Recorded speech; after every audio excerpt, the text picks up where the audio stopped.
Hey guys, Sean McGarry here, Lead FPA. Listen, I'm getting a couple of really cracking questions there, and the answer I'm going to give you now in about 60 seconds is going to cover off some stuff that's going to transform your sales process for the better and reap huge benefits. So if you've got a minute, I want to go through that now. So let me get into the questions that I've been getting.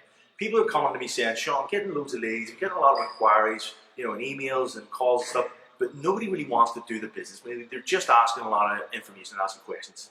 So this gets me thinking that back in the day when I used to train salespeople who were new to the whole sale thing and new to the sales game, they had a big problem with recognizing that everybody that walked into the showroom was there to do business. And this is the exact same thing with new personal trainers who are getting into this whole personal training arena at the minute. And that's the similarity. So I couldn't believe when seeing that. I thought this is an excellent topic to do a video. We'll have to tell these guys this. So when you get an email from somebody, or you get a call, or back in the day when somebody walked into the showroom, that's a huge step. There's nobody sits down in front of the computer and thinks of writing an email just to get information. You've got to recognize that. Those people, if they do that, if they make contact with you and reach out to you, call up, or any of those things, they are close. And if you're good enough on the other side, you're going to be the person that closes that business off. And listen, if you're not closing business, you're going to go out of business. So being good at recognizing those ones who are closable and then being able to close them is absolutely paramount to your success in this industry. Because at a certain point in time, you're a good enough coach, and just being a better coach isn't actually going to help you generate any more business. You need to study sales just as much as you study personal training. So recognize that every time somebody asks you for information, as oddly as it may seem, they are looking to do business with you. Now, brings me to the next point, and it's again a similarity I see between car sales guys and new people into the personal training. They were just afraid to ask for the business. So if you were good enough to move somebody along in the sales process, when it came to the end of it, they're not what you call a closer. And that was just basically because they were afraid to ask for the business. They weren't used to it, it was clumpy, and they didn't have great transitions. So there's the first two takeaway points.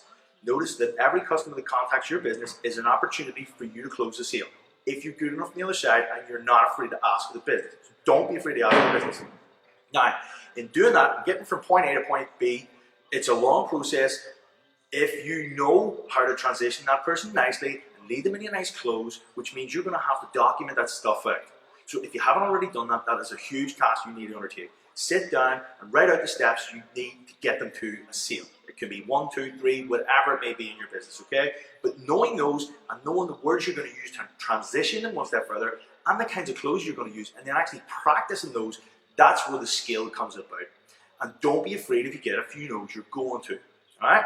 So there's the first 3 points you need to put into place right away. And if you do it, if you recognize that every time somebody contacts you, it's an opportunity to do business, you've documented out your sales process, and you know how to move them along one step closer, and you've got those lovely little transitions to close, and you start practicing those, even if you do those 3 things shitty, the fact that you do them all together, there's a good enough factor there. So that the power of doing all of those 3 things, even if it's done shitty, is going to increase your sales ratio 25 or 50%. And that's something I want you guys to do. Next, you have to do those 3 things, implement them into your business, and see the kind of results you get back from that, okay? So that's the questions I wanted to answer today. Really hope that's helping with you guys, because we get loads of people asking the exact same thing. Well, they varied a little, but really it broke down to those not knowing how to do those 3 things well, okay? So guys, go and practice that, and love getting your questions, so keep them coming in. Look forward to seeing you in the next video.